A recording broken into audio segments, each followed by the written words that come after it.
అందరికీ శనార్థులు దిల్దార్ వార్తలకు స్వాగతం. ఎట్లెట్లా బతికేటోళ్ళం ఎంకన్నా ఎన్నెన్ని గోసాలొచ్చే మల్లన్నా. అన్ని రోజులు మనయే ఉంటాయా? ఎట్లా కొన్ని రోజులు కోడలి కొన్ని దినాలు అత్తాయి. అట్లున్నా మంచిగుండు గాని ఈ కష్టం పగోళ్ళకు కూడా రావద్దు తెలిసిన. కాలజ్ఞానం చూసిన బ్రహ్మం గారు కూడా గుర్తుపట్టలేదు కావచ్చు గ్యాస్ బండ గోసలు వస్తాయని. ఇంత కరువు వస్తుందని తెలిస్తే అందరు ముందుగానే సర్దుకొని పెట్టేటోళ్ళు కదా. సర్కారు కట్టెల పొయ్యి వాడొద్దని గ్యాస్ పొయ్యి ఇస్తే మళ్ళీ వెనకటి కాలమే వచ్చింది. పాపం అవ్వలు మళ్ళా గొట్టం పట్టుకొని ఉఫ్ఫు ఉఫ్ఫు అని ఊదుతున్నారు. పొయ్యి కాడ కళ్ళని ఓంగ అగ చూడుండ్రి ఎట్లున్నాయో గోసలు. మళ్ళా కట్టెల పోయే దిక్కైంది దేశంలో చాలా మందికి. గ్యాస్ లేక మెస్సులు, హోటళ్లు, రెస్టారెంట్లు, టిఫిన్ సెంటర్లు మూసేసిండ్రు. చాలా జాగాలల్లా టమాటా రైస్ మాత్రమే అమ్ముతున్నారు. దోశ, పూరి, వడ అన్ని బంద్ పెట్టి ఇడ్లీ ఒక్కటే అమ్ముతున్నారు. ఇక మిర్చి బజ్జీ, గారెల బండ్లు తొవ్వెంబడి చూద్దామనంటే కనిపిస్తేనే లేవు. ఆర్డర్లు లేక జొమాటో, స్విగ్గీ డెలివరీ బాయ్లు బాధలుంటే ఆర్డర్లు లేకపోయేసరికి ఢమాలమని పడ్డాయి స్విగ్గీ, జొమాటో షేర్లు. అటు సెంట్రల్ సర్కార్లు, స్టేట్ సర్కార్లు మీటింగ్ల మీద మీటింగులు పెట్టి గ్యాస్ బుడ్ల కొరత మన దేశంలో లేనే లేదు అని చెప్తున్నారు. కానీ ఏజెన్సీల కాడ మాత్రం ఇగో గిట్ల హనుమంతుని తోకంత పొడుగు లైన్ ఉన్నది. ఈ కాక గ్యాస్ బుక్ చేసిండట, అయినా లైన్లోనే నిల్చున్నాడు. ఏమైందే కాక? 4 రోజులు బుక్ చేసి ఇంతవరకు ఏం లేదు. కట్టెల పై పెడుతున్నామా? ఏమంటున్నాం మేము బుక్ చేస్తాం అది కుదరకు వచ్చింది. బుక్ అయినట్టు చూపించింది. బుక్ అయినట్టు చూపించినా 2 సార్లు పోయినా కానీ వస్తే ఇస్తలేరు. ఇంట్లో పరిస్థితి కట్టెల పై మీద నడుస్తున్నాం. ఒకటే సిలిండర్ 2 సిలిండర్ ఉన్నాయి. అయిపోయినా ఒక 1 మంత్ 20 రోజుల దాకా ఇస్తారని చెప్పలేరు. మేము ఇస్తారేమని చెప్పి ఊకున్నాము. ఇప్పుడు తీరుగా అయిపోయా, నేను గ్యాస్ అయిపోయింది, కట్టెల మీద పై మీద నడుస్తున్నాను. వచ్చి 2 గంటలే పర్యవేక్షి. గోస పాడుగాను ఏం గోస వచ్చిందే. ఆఖరికి బొగ్గుల మీద ఛాయ్ చేసి అమ్మే కథ అయింది. ఇగో ఇక్కడ చూడుండ్రి, పెట్రోల్ బంక్ కాడికి ఈ కాక పెద్దదే క్యాన్ పట్టుకొని వచ్చిండు.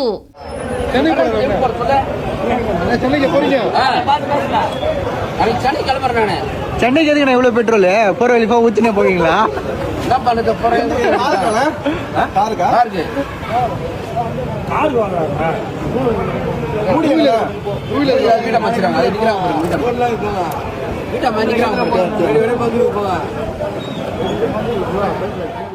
ట్రంప్ తాత పెట్టిన తాకులాట ఇప్పట్ల ఒడిచేటట్టే లేదు. అమెరికాలో కూడా పెట్రోల్ రేట్లు పెరిగినాయట. గీ యుద్ధం చేయబట్టి మొదలు పెట్టుడు పెట్టిండు గాని ఇప్పుడు క్లోజ్ చేసుడు ట్రంప్ తో అయితలేదని అంటున్నారు.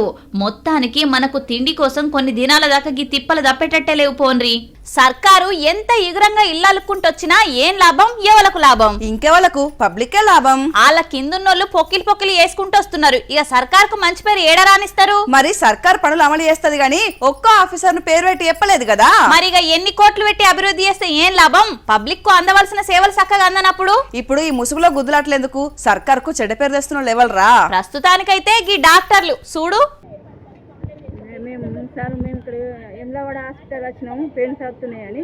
ఇక్కడ మేడం లేదని అంటే మరి అంబులెన్స్ ఫోన్ చేయాలన్నా కానీ అన్నం తీసుకపోను అంటారు. ఇక్కడ బాగా వాళ్ళు 15 రోజుల నుంచి మేడం లేదని చెప్తున్నారు. సర్కార్ ఉద్యోగానికి ఉన్నంత విలువ సర్కార్ దవాఖాన్లకు, సర్కార్ బళ్లకు ఎప్పుడొస్తుందో? పైసలు పోయినా పర్లేదు గాని ప్రశాంతంగా ఉండాలి అని ప్రైవేట్ బాట పడుతున్నారు జనాలు. ఇక పేదోళ్లకు, పైసలు పెట్టలేనోళ్లకు ధర్మ దవాఖాన్లే అలిమినో బలిమినో గయ్యే గతి. అట్లని నమ్మిపోతే చూడుర్రి, డాక్టర్లే లేరీడా.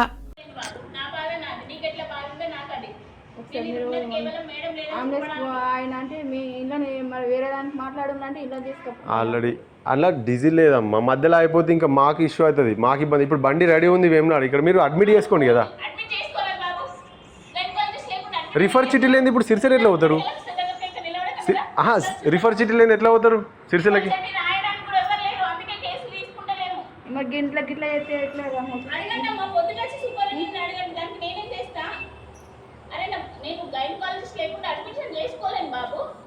మరి ఇప్పుడు ఎన్ని రోజులు అవుతుంది మేడం? మరి ఇంత ఏరియా హాస్పిటల్ లేకపోతే ఎట్లా? కళ్యాణం వచ్చినా కక్కచ్చినా ఆగదు, అట్నే కాన్పొచ్చినా అస్సలు ఆగదు. రాజన్న సిరిసిల్ల జిల్లా వేములవాడ సర్కార్ దవాఖాన్లకు పురిటి నొప్పులతోటి వచ్చిందట గౌతమి. హాయపాయాల మీద పేషెంట్ ఉంటే దవాఖాన్ల డాక్టర్లే లేరు. ఇక ఎవరు చెప్తారు ఎప్పురి కాన్పు? అది ఆపితే ఆగేడదా? సిరిసిల్లకు తీసుకుపోమని సిబ్బంది ఉచిత సలహాలు ఇస్తున్నారు. ఇంకా నేనేమన్నా ఫ్యూల్ లేదు మాకు ఇప్పుడు నియర్ హాస్పిటల్ అడ్మిట్ చేయాలి కదా మేము. డ్యూటీ డాక్టర్ ఉన్నారు, మీరు తీసుకోండి, చూపెట్టండి.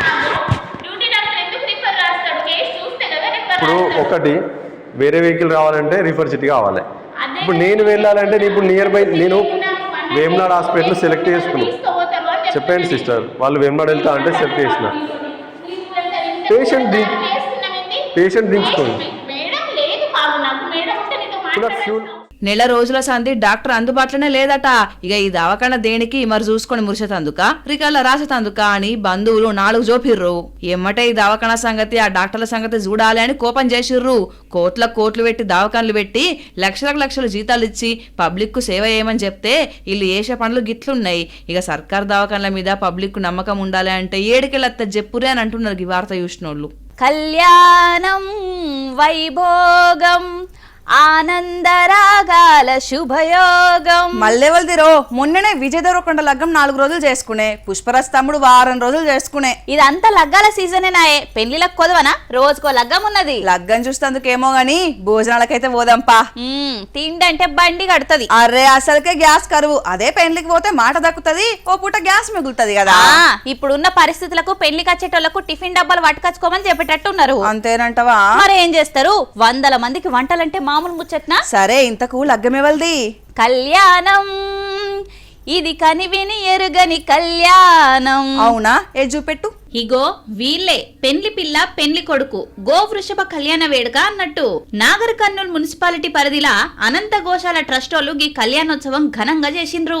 వచ్చిన భక్తులు పిల్ల దిక్కు కొంతమంది, అదే ఆవు దిక్కు సగం మంది, కోడె దూడ దిక్కు ఇంకొంతమంది ఏరి అచ్చం మనుషులకు జరిపించినట్టే పెండ్లి తంతు జరిపిండ్రు.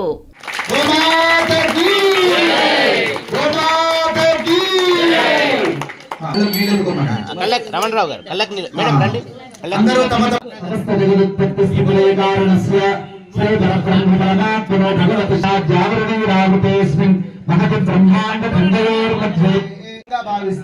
ఇక పండితుల వేద మంత్రాల సాక్షిగా పసుపు కుంకుమలు పెట్టి పట్టుబట్టలతోటి అలంకరించి జీలకర్ర బెల్లం పెట్టించి దండలు మార్పిచ్చి తలవాలు కూడా పోసి కన్నుల పండుగ లెక్క చేసిండ్రు కళ్యాణ వేడుక.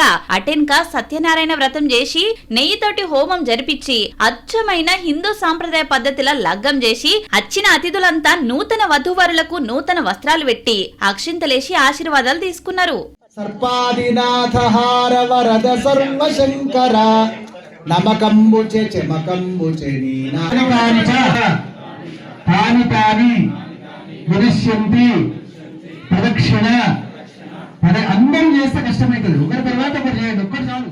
మొన్న మీ ఊర్లో ఏందో సన్మానం చేసిరట, ఏమేలుగా పెట్టినవని?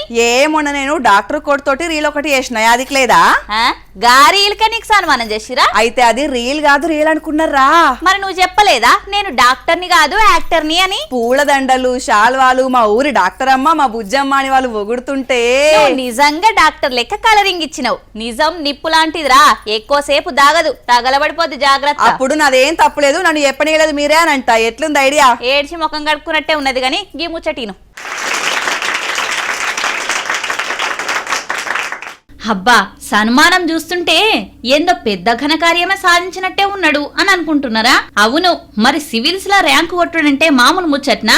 బీహార్ ఫతేనగర్ కు చెందిన గి రంజిత్ కు 440 ర్యాంకు కొట్టిండని ఊరంతా పండుగ చేసిండ్రు. దండలేసి శాల్వలు గప్పి సన్మానం కూడా చేసిండ్రు. ఎమ్మెల్యే పోలీసులు కూడా మెచ్చుకొని మెడల మీద వేసుకున్నారు. ఇక ఈ ఆనంద సమయంలా నువ్వెట్లా ఫీల్ అవుతున్నావనంటే, सर से पढ़ा हूँ, मनोज सर से पढ़ा हूँ, श्री राम सर से पढ़ा हूँ। मैं यहाँ के औलाद हूँ, बच्चा हूँ। मैं कोयना गांव का बच्चा हूँ। मैं फतेहपुर कहानी मैंने सारा चीज़ वहीं सीखा। जब साथी लोग पढ़ने जाते थे, लोग छोड़ देते थे। पढ़ाई में कोई दोस्ती नहीं होती है, कोई सहेली नहीं होती है, हमेशा परिश्रम का मंजिल को छूना है।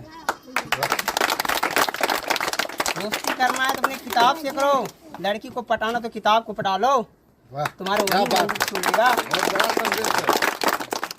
ఓ ఇక మోటివేషనల్ స్పీచ్ మస్తు చెప్పిండుగా, నిజంగా ర్యాంకర్ స్టూడెంట్ లెక్క. అయ్యో అదేంది అని అనుకుంటుండ్రా? ఇక అక్కడికెళ్లే కథ అడ్డం తిరిగింది. ఎందుకో అనుమానం వచ్చి పోలీసులు హాల్ టికెట్ అడిగితే అసలు కథ బయట పడ్డది. ఫోటోషాప్ లో ఎడిట్ చేసి కర్ణాటకకు చెందిన రంజిత్ కుమార్ పేరు తన పేరుగా వాడుకొని ఊరోళ్లను బురిడి కొట్టించిండు ఈ ఫేక్ ర్యాంకర్. ఇంకా నయం, గిట్లనే ఇడిచిపెడితే ఇదే ర్యాంకు తోటి ఏడ కొలువు కొట్టునో ఎంతమందిని మోసం చేసినో. ఈ సివిల్ ర్యాంకర్ ప్రస్తుతం పరారీలో ఉన్నాడు. ఫేక్ కలెక్టర్లు ఫేక్ పోలీస్ ఆఫీసర్లు చెలమనైతున్నారు. ఈ ర్యాంకర్ గా నేను నమ్మించలేనా అని అనుకున్నట్టున్నాడు తమ్ముడు. కానీ వాళ్ళ లెక్కనే దొరికిపోయిండు. जीवन की लंबा सफ़र होती है, लेकिन परिश्रम का सबसे बड़ा लक्ष्य को देखना है कि लक्ष्य कहाँ पे है। जब लक्ष्य में दिखाई पड़ रहा है बेटा, तो मंजिल जरूर आसान मिलेगा। నా చిన్నప్పుడు దొంగలంటే పెద్ద పెద్ద మీసాలు, మెడకు దస్తి, గల్లా లుంగి, చెంప మీద పులిపిరితోటి ఉంటారనుకునేది. అంటే చాలా సినిమాలలో కూడా గట్లనే చూపెట్టాడు దిగారా, అందుకే దొంగలు కూడా వాళ్ళ గెటప్ కి అట్లా ఫిక్స్ అయ్యారు కావచ్చుగా. అప్పటి దొంగలే నయం ఉండే, దొంగ సూపులు చూసుకుంటా గానొస్తే వాడు దొంగ అని గుర్తుపట్టేది. ఈ రోజులలో దొంగలు గుర్తుపట్టుడు పోలీసులకే కట్టమైతుంది. దొంగతనం చేసేదాకా వాడు దొంగ అని గుర్తుపట్టలేకపోతున్నాం. అంతేరా, దొరికితే దొంగ లేకపోతే దొర. అగో చూడు యాదిల్నే ఉన్నారు. మొన్న దావత్లా పిల్వని పేరంటానికి వచ్చి తిండి తింటే జైలు పాలవుతారని చెప్పి బోర్డు పెట్టారు కదా. ఇగో దావత్లల్లా తినిపోయేటోళ్లే కాదు, దొంగలు కూడా ఉంటారు. గుర్తుపట్టాలంటే చాలా కష్టం. ఇక్కడ ఈ ఇద్దరిని బాగా గమనించుర్రి. దావత్కి వచ్చిన వాళ్ళు లెక్కనే కనిపిస్తున్నారు కదా, అట్నే చూడుర్రి. అమ్మో, మీ నటనకు ఈ తేప ఆస్కార్ అవార్డుకు నామినేట్ చేసినా తక్కువే. ఇద్దరు ఒకటే గ్యాంగ్ కావచ్చు. ఫ్రంట్ సీట్ లో కూర్చొని బ్యాగులు చదురుకొని ఒకలేనికొకరు బయటపడ్డారు. ఇక అందులో ఏమున్నదో ఎవలి బ్యాగో, మొత్తానికి ఆడలేడీస్ ఎంత చాలున్నారో చూడుర్రి. హైదరాబాద్ లోనే అయింది. ఇవల్ల ఇయాల్టి దిల్దార్ వార్తలు. మళ్ళొచ్చే దిల్దార్ వార్తలల్లా మళ్ళా కలుద్దాం. అంతవరకు చూస్తూనే ఉండండి వనిత టీవీ. నమస్తే.